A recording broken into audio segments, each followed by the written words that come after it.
I hope that you are not tired after the lunch break because there is no time for naps. Hello everyone, my name is Lana Nanovski and I will be with you until the end of the conference. Our third panel has the name Technology as an Enabler in eComm Playground. The moderator is Bojan Muščet, editor and senior communications expert at Hrvatski Telekom or Croatian Telekom. And the speakers are Radoslav Didić, Ljubiša Radivojević, Filip Karaičić, Bjelajac, and Marko Radojičić. Here you go. Thank you very much. Okay, today we will introduce some new language. It's called Adria English language. Malo hrvatski, malo srpski, a little bit of English. Okay. So, good afternoon and welcome to today's third panel discussion. I hope that your lunch did not put you to sleep. I hope. And I hope that all of us together here in the north of Adriatic Sea will dive into the depths of e-commerce. Very smart. Straight to the bottom. You know what's straight to the bottom? Ravno do dna. It's an album of famous ex-Yugoslav band, Azra. But we are here from different reasons. Not straight to the bottom from music, that's straight to the bottom of e-commerce. Okay, our name of our discussion is Technology as an Enabler in eComm Playground. So, my guest here is Marko Radojičić. He is a managing partner in Cube team. Oh, he says, just call me Marko, okay. Also, here is Radoslav Didić, but his real name is Rade. Rade is associate partner of Ernst & Young, EY Technology Consulting. Here is Ivan Bjelajac. He is CEO. He is Chief Executive Officer and co-founder of MVP Workshop. Also, another CEO. How many CEOs here? Filip Karaičić, CEO of Quantox Technology. And here is Ljubiša Radivojević, CEO, third CEO of Mainstream. So, okay, where is one? Okay, here's God. Okay, thank you. Okay, of course, this is not a department where I ask questions and all of you answer, so please, when you feel like you want to comfort someone, to compliment someone, or when you say to someone you're not right, please, okay, raise your hand and say it. And be creative. Yes, be creative and say, don't okay, nothing. Marko is first. Okay, Marko, Radičić Cube team. Marko, you said that your objective is to support technological development of companies that will lead to the future of more competitive business environment. They all said that. But that you mean big data or someone else? Something else. Yeah, thank you, Bojan. Hello, everyone. It's a great pleasure to be in such a great summit, and I hope an interesting panel that we have here. And you will get some ideas what you can do in your business in the future. My name is Marko, as Bojan said. I'm from Cube team and we are a data tech company. And as you might guess, I will speak a little bit about data, not the ordinary data, but the whole disparate data that are becoming available every day for every company that is in, I would say, a digital transformation now and probably as Corona is pushing us in a very near future. So if you didn't think to be part of a digitalization, I would suggest to go as fast as you can. So companies usually, as we know from our experience, companies has a huge challenge of gathering the data, to manage the data, to let's say, to prepare the data for the whole final users and to use it in appropriate way. It's not, I would say, before 5 to 10 years, it was a, how to say, you will have advantage if you collect a bunch of data, and as much, if you have more data, you have advantage over the other companies. I would, let's say, I will just say that, for example, IDC said that from 2025, it's going to be more than 10 times more data available in the world than the whole storage that is going to be available, which means that we need to prepare for that and not use a traditional data management techniques. Gartner also implemented a new term, which is a data fabric. I don't know if some of you have heard about it. There is also another, I would call it a buzzword, a data virtualization. So what is it exactly? So it's, I would say, a main difference between a traditional data management and this new agile method is the elimination of replication of data. So don't just collect the data, but try to connect the data. So make it smart in order to gain new insights and to be ahead of your competition.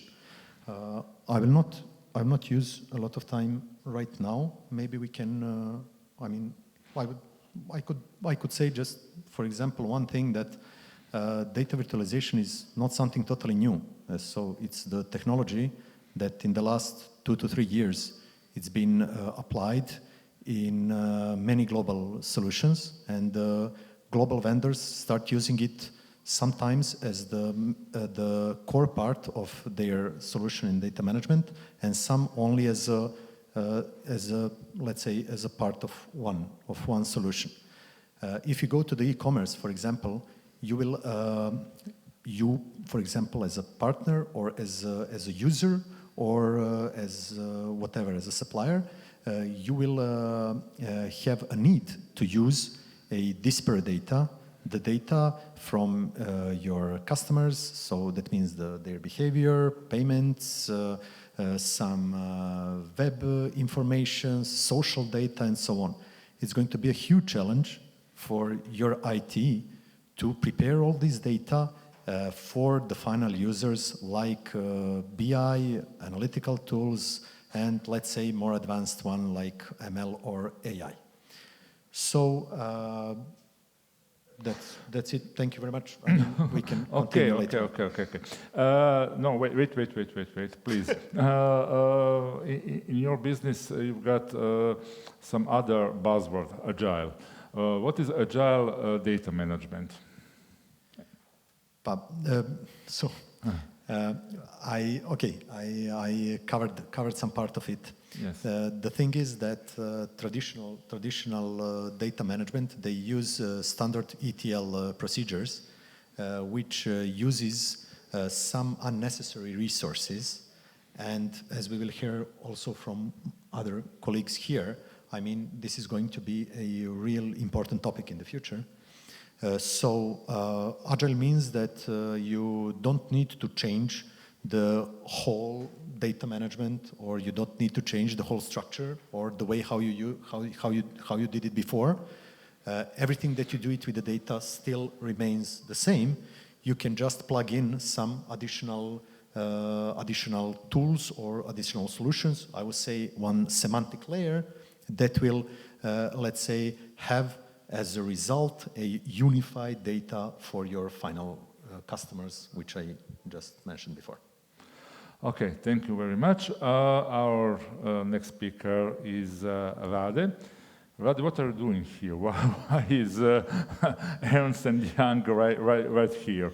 Please describe your function and really, what are you doing here? Thanks for that, Bojan. Yeah, I mean, I'm here to collect your tax applications. And you know, everything will be super confidential. There is no reason to hide anything. That's exactly the question I had some 2 years ago. 2 years ago, we were a system integrator of 400 people, spanning from US, Serbia, and India. And we were approached by EY, and they were talking about acquisition. And the reason EY was doing this, EY embarked on this on a strategy to change itself. If you would Google that, they call this next wave. And the goal of EY is really to consolidate data, technology, and people. And in this case, we are the people and we are the technology. If you would check us, we are a team of 85 technologists sitting in Belgrade. And for the last 16 years, we've been building e-commerce sites, portal solutions, CMS solutions, mainly focused on United States and Western Europe. So we are kind of spoiled kids. We are hiding our expensive toys and we play with them occasionally when we go home. But yeah, we started engaging in the region. And after this panel, you will see a workshop with one of our customers, with Lili Drageri from Belgrade. Also kind of, we built Mladinska knjiga, so if you were buying books in Slovenia, you are the user of the site that we deployed. And we are specialized in e-commerce. So we deliver B2B sites, we deliver B2C sites, a lot of omni-channel. Some of our customers are embarking and they're betting their future completely on technology that we deployed, meaning that they're not using this only as their online tools, but they are planning to replace all of the point of sales inside of their physical shops and continue to use and leverage the e-commerce technology out there. We are platform agnostic. If you want to build, we are buy. So we deliver using 4 platforms. All of these 4 are in Gartner Leader Quadrant. And in this time, we are what we are bringing to the table in this case is really experience, and we are de-risking the projects from beginning to end, and we are continuing to support our customers after go live. Some of our flagship customers, the largest one is Costco. So Costco is the second largest wholesaler in the United States. When we started engaging with them some 7 years ago, they made like $2 billion of revenue. Now they are around 9. Corona really made a big boom there. But it's also, if you would check, there are some smaller customers. So what we produce custom-built solution using some verified technology, and we really de-risk the projects we are delivering on. Just a bit about technology, maybe. I mean, what we are seeing as a trend in the last 5 years. One of our advantages is also that we are engaged in the U.S., so we are seeing some technology trends ahead of time before they kind of come across the pond and hit the Europe. So maybe in the last 5 years, what has been changing a lot. We are delivering on vendor platforms, but what we are seeing is that more and more customers are declining to use something they paid for, which are starter stores, and more customers are turning around and they want us to build a very custom, JavaScript framework front-end store, which is they want to have a speed of development. They want to overtake some of that development. So headless commerce is one of the big words in commerce, and more customers doing some migrations or replatforming are turning around to build completely custom solutions. Then this whole trend is forcing everybody to go towards API economy and microservices in backend and building components. Really building components in a sense that they are going towards a point of time where you will be able to pick and choose and replace search subsystem or catalog or PIM, and you will be able to mix and match, and also to utilize the benefits of cloud, really, where you will be able to spun off, increase the size, increase the power in a time of needs when during your seasons and your campaigns. So if you are about to talk about not only tax with UI, we can really kind of support your e-commerce initiatives. Okay, now we know why you are here. Okay, thanks a lot, Rade. Please, so Ivan is our next panelist and guest. Why you are here, and what's your? Please describe your company. It's something else than why. Hvala na pozivu. Well, it's always a great pleasure to be at such a global, diverse conference with participants from the whole English-speaking world. So thank you for inviting me. 5 years ago, I co-founded a company called MVP Workshop, which is a venture builder company, which basically means that we focus on incubating different businesses and helping them build their products and grow. We decided to focus on pre-competitive technologies, mainly in Web3 space, which basically means we do blockchain R&D.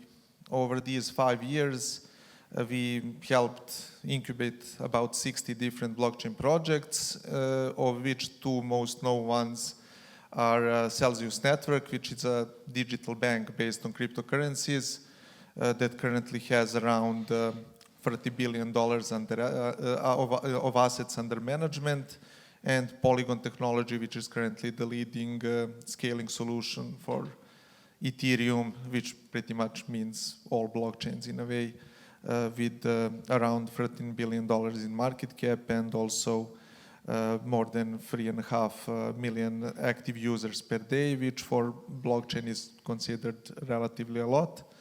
So my take here is mainly how these new technologies focused around Web3 might be affecting e-commerce in the next time period.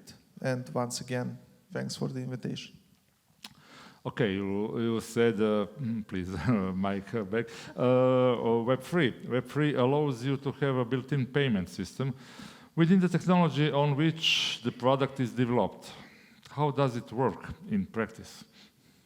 Well, yeah, you know, blockchain as a technology is different than the cryptocurrencies, you know, living on it. But the fact that all crypto resides on top of some sort of a blockchain, it basically means that if you are using Web3, if you are using a blockchain, you practically do not actually need to have a payment provider.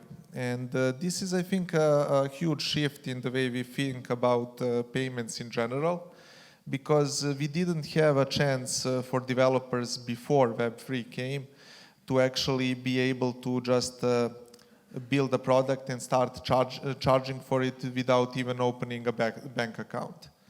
And right now, that is pretty much possible with any commodity that you can sell using cryptocurrencies.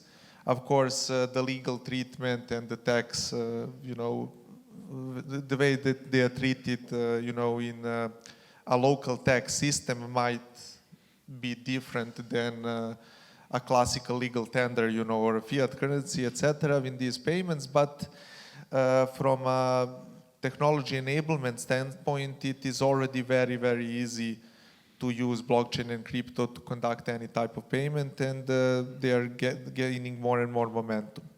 With Polygon, we managed to make that process very simple and cheap, which is also one of the reasons that Stripe right now is using Polygon as well as Salesforce, etc., etc. But I guess we'll touch base on that also at some point. Thank you, Ivan. So, Ljubiša, your company is the leading provider of premium web hosting and multi-cloud solutions in Southeast Europe. What that means? That's true. So we are in cloud since 2010, and since then we helped around 300 companies cross the gap to the cloud, which makes us a leader because in that unique journey we had the opportunity to gain a lot of experience, a lot of knowledge, and help our customers utilize all the benefits of the cloud. Since last year, we became a part of United Group, which gives us a lot of power to grow further. So now we have a cloud footprint in Croatia, Slovenia, Serbia, Bosnia, Bulgaria, and Greece, which gives us a very unique position to provide our infrastructure, digital infrastructure that is essential for every modern business to grow. Besides our cloud, regional cloud, we provide full portfolio of services also on public clouds like AWS, Azure, Oracle Cloud, and Google Cloud.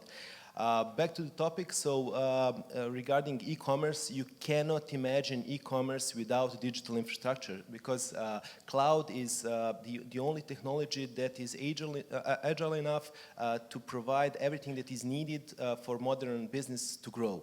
If you want to tackle business aspects like integrations, you have to have infrastructure that is flexible enough to give you instant possibility to integrate with others. The problem with cloud is that there is a tendency of continuous growth in the complexity, so you have to keep that complexity in order to have efficient cloud environment. There are a lot of moving parts that you have to keep your eye on. We can put them in three sections, like technical, business, and compliance. Technical aspects are access to data, speed, availability, and security. There are a lot of things in general besides that to think about, like things that are still very interesting, like DevOps, operations, infrastructure as a code, cost, scalability, security, and other things. Regarding business aspects, integrations with internal systems. If you are, for example, new e-commerce, maybe you don't have any other systems that you need to integrate with. But if you're a retailer with ERP system, data warehouse, data management system, you have to be able to integrate with all these systems and to keep the environment secure enough. So that's one of the big, let's say, issues and things that has to be managed. Also, if you need to integrate with external logistics suppliers, it can be a problem. Managing cloud landscape cost is very important, and as complexity rises, the cost can rise unexpectedly, and that is why you need to have someone who will keep that in order. Also, compliance. Key compliance aspect is location of data, especially in the European Union with the GDPR, but also there might be some other standards that may apply to your business, and you have to take care of that. Having that said, you have to have a partner that can take care of that for you and to lower the complexity of such a vast landscape. Basically, in cloud computing nowadays, you have main three topics that you have to take care of. One is availability and speed of access to your data. The other one is multi-cloud governance, because systems tend to be multi-cloud. You want to have some solution used from Azure, something from AWS, and something to have in your local data center of your local regional cloud provider. It's a very serious issue, and you have to take care of that. Also, cloud security is a very hot topic, as there is a prejudice that cloud is not secured. In fact, cloud as a concept is much more secure than legacy systems or some let's say things that are from the past. Especially as in cloud, you can utilize a modern approach of data management, delegate access rights, and as a result, you have much more secure environment than other systems. As I said,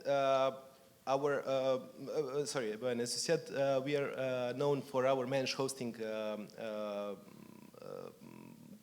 service, which reduces the complexity of the cloud, and we are the party who is a single point of contact, and we take care of all aspects of the cloud environment, especially nowadays as infrastructure as a code, DevOps, and things like that. They involve additional complexity. We are the ones who is taking care of everything. Okay, thank you. Now we hear 4 topics: cloud, crypto, data, and everything. Now it's time to artificial intelligence, I think. Filip is here. Filip, I read that Quantox is one of the main players of development of the IT sector in Serbia. Is it right? or no? Thank you for that. Well, we try to provide good support and be good partners to our clients. And if along the process we get such labels, then thank you for that. As you mentioned, basically we are working with a lot of fintech and e-commerce companies, but also working with a lot of wannabes in e-commerce. So even before the latest global events like pandemic that we had, e-commerce was booming, and many traditional businesses were basically putting some efforts in to go through this digital transition and become e-commerce platforms and solutions. So a lot of them are basically in situation where they are in very fast-paced and dynamic environment, and they don't have enough expertise and information how to do it internally. That's why they basically turn to us and come to companies like ours that are there to provide them and guide them through this process of digitalization and process of basically becoming a successful e-commerce platform.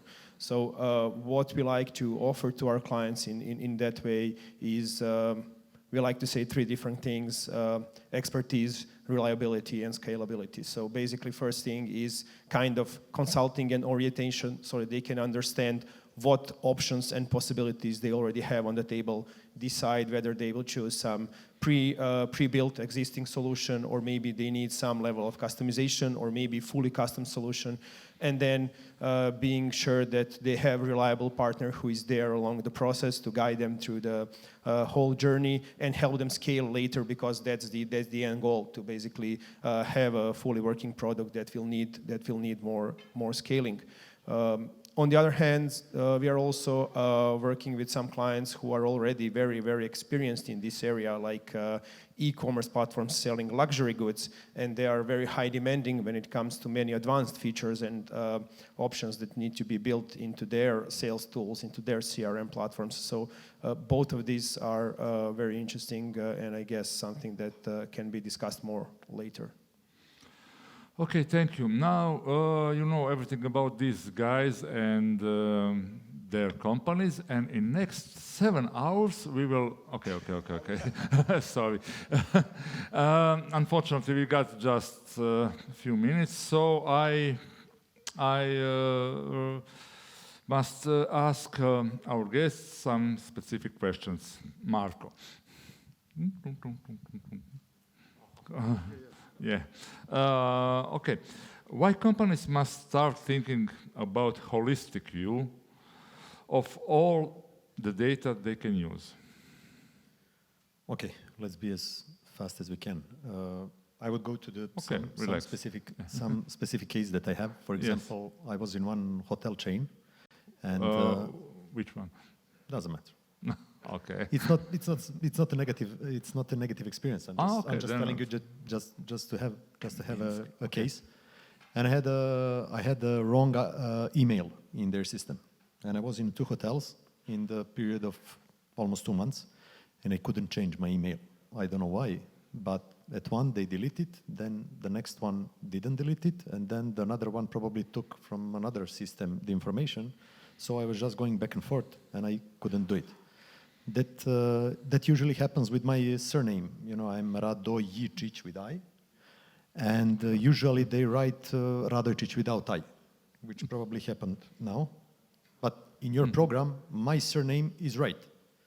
So I'm just not telling this as a mistake. I'm just explaining you how this can be scaled at the level of some, let's say, companies or organizations that they don't have a really big let's say solutions and for example ERPs or whatever, and how they do the data. So all these back and forth collection of the data, mapping of the data, and everything that has to do with it, it's not automated. That unified layer that should be used by all front of the other solutions doesn't work. So we, for example, as a company, we work a lot with even smaller companies. So believe me, this is what we speak now here. Even though you can think that this is something new and what else, this is not rocket science. So you and many other companies, even smaller, are very ready for all of this, and try to find some MVP and some specific case, and we can come and see what we can do. Maybe we can create you from I. I don't know. Thank you. We've got guys with specific surnames here. Radojičić, Karaičić, and so on and so on. Okay. Rade, please, can you tell me about something specific case in your business, or maybe you can tell me why consumers are increasingly expecting that shopping effortlessly integrates into their lifestyle, making their lives easier, better, and more fulfilling. How can those of our neighborhood stores do that? It's business of EY, isn't it? Yeah, this is the use case.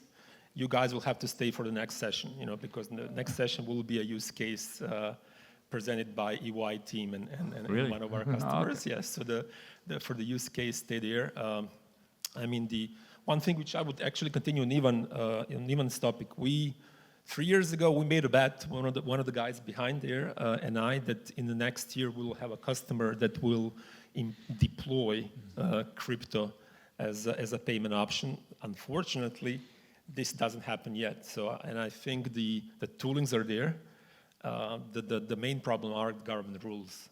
So I think that's kind of the case. On seamless shopping, the e-commerce is very complex arena, and one of the points where one of the parts of that technology which is evolving very fast, especially in the United States, are order management solutions. And people are thinking that e-commerce projects are big. These projects are even bigger because they really deploy all of the information, data, logistics, delivery, booking, where is the good, what is the shortest path between. So I think that is usually the next step after you build and successfully manage to run your e-commerce platform. So those points on improving your delivery, that's kind of the next step after you solidify your base and core commerce. Okay, thank you. Well, something very specific for Ivan. Polygon has launched a SuperNets program based on the Polygon Edge that you are developing and monitoring on 100 million ecosystem fund. How do you plan to spend it?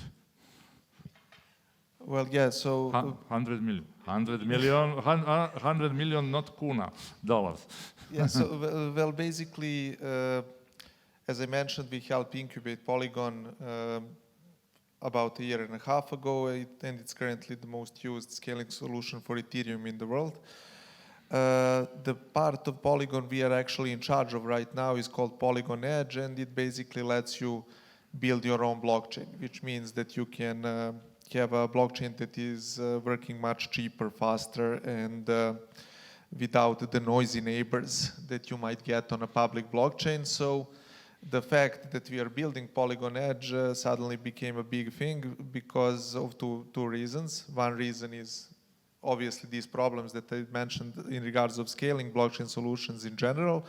And the second one is that about a month ago, Polygon decided to go all into a very specific initiative called Polygon SuperNets, which basically is like managed cloud,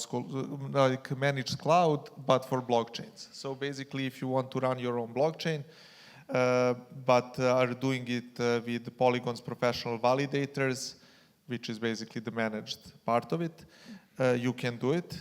And this suddenly became very popular. So right now we have about 100 companies building something on top of Edge, over 30 of them already deployed, and the variety of use cases is huge. From games, that are basically following this new play-to-earn pattern up to banks and also the US military even. So they basically have a ammunition tracking solution, that is working on top of Polygon Edge. And because of all of this diversity and adoption, Polygon decided 10 days ago to announce an ecosystem fund for those that want to use Polygon SuperNets. And the first cohort of the fund is $100 million. We hope to spend it by the end of this year, and mainly on financing projects that want to build on top of Polygon SuperNets and Polygon Edge. So if there is someone in the audience interested in actually building something using Edge, feel free to come and have a chat about the tech and also to ask for money. Okay, thank you. One question, another, please. Even Stripe has announced a collaboration with Polygon for crypto payments for users on Twitter. How do you comment on that? Yeah, well, Stripe has this solution that lets you basically use their APIs to give them access to manage your on-site payments.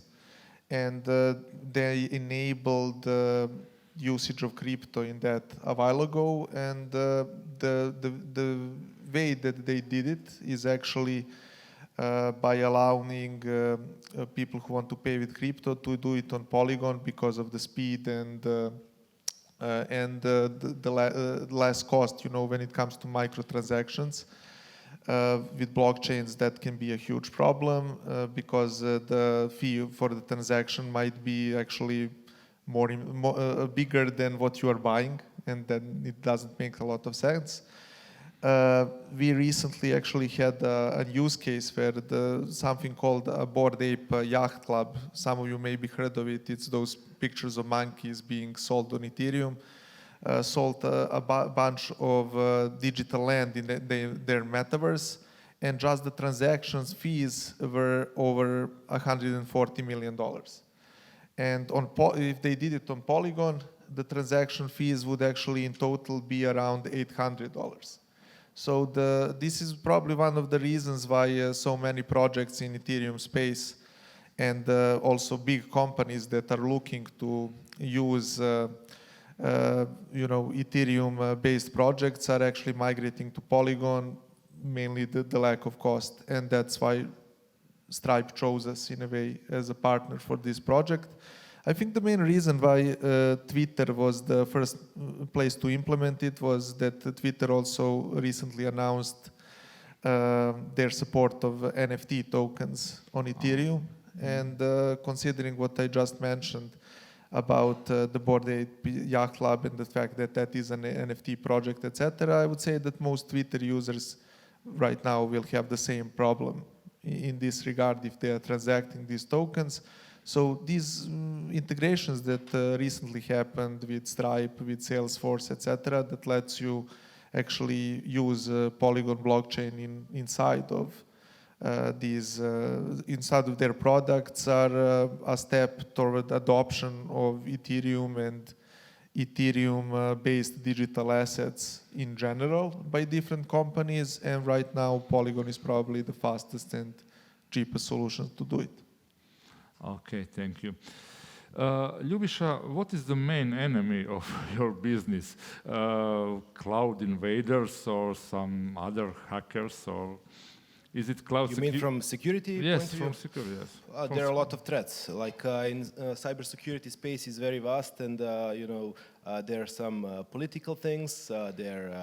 Some want to steal data and stuff. So basically, hackers are the ones that are the biggest threat. Besides that, the biggest problem in our business is loss of data. So you have to protect the data for your customers, and that is also part of, let's say, some kind of security. Okay. Tell me another thing. How do you work with telco companies, which also have some part of your business?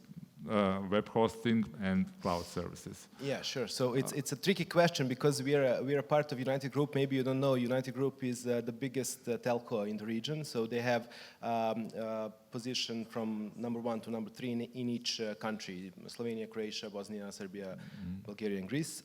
So it's a different mindset because telcos are normally they're selling prepackaged products, and when you want to have some larger or medium-sized deployment in the cloud, you need to have a partner who is focused and who is dedicated to that.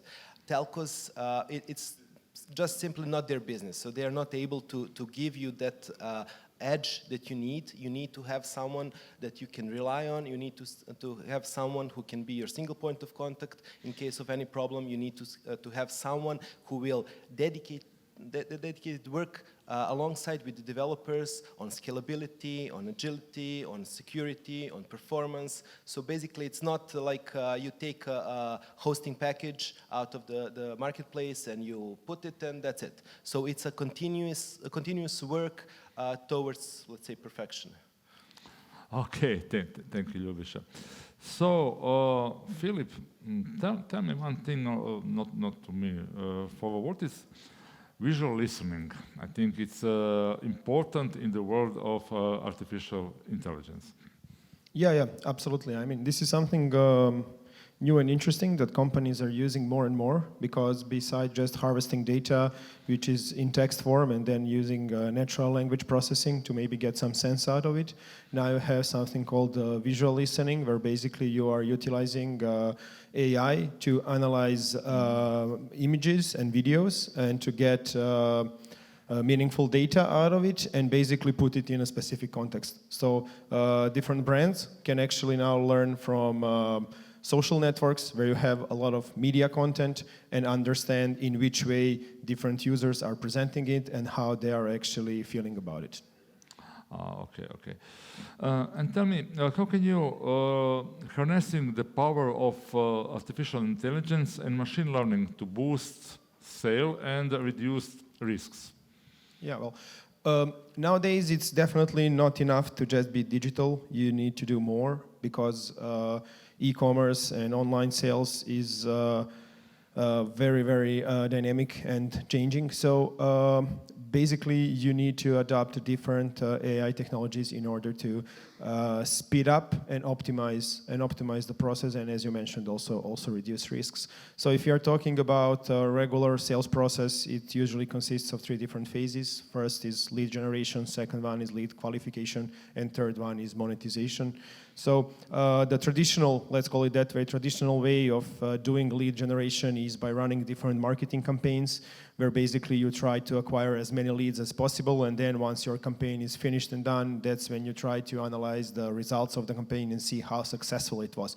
But basically when you do it in such traditional way, you are doing things when it's already late, and you can already realize that many of your campaigns were very unsuccessful, and as we all know, they can be very pricey. So main idea here is basically to utilize machine learning and to put certain correction algorithms in process during the campaigns that can actually detect any issues on them, correct them, detect which ones are doing better compared to the other ones, and that way you will actually save a lot of funds and resources by not doing this once you already spent your whole campaign budgets, but during the campaigns themselves. So this is like the first step. Then second one, when you already have these leads within your CRM system, whichever it is, you have a lot of leads with as many data points as you can get, because that's your goal there, and then you need to analyze this. This is again something where if you are doing it manually in any way, it might take a lot of time, and basically once you actually do all the qualification of the leads, it might be too late.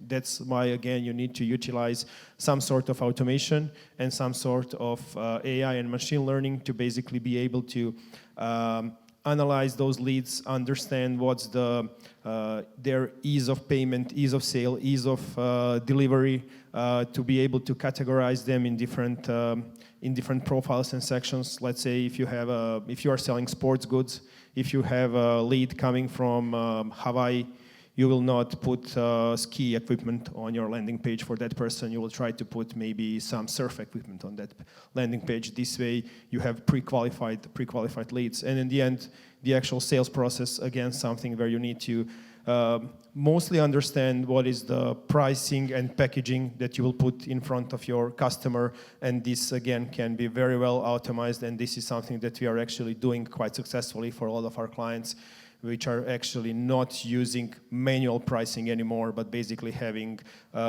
artificial intelligence setting price for the goods that they are selling on their e-commerce platforms. Thank you. Thank you. Okay, now you hear why is technology enabler in eComm playground from 5 different angles. We've got just, I think, 2 minutes.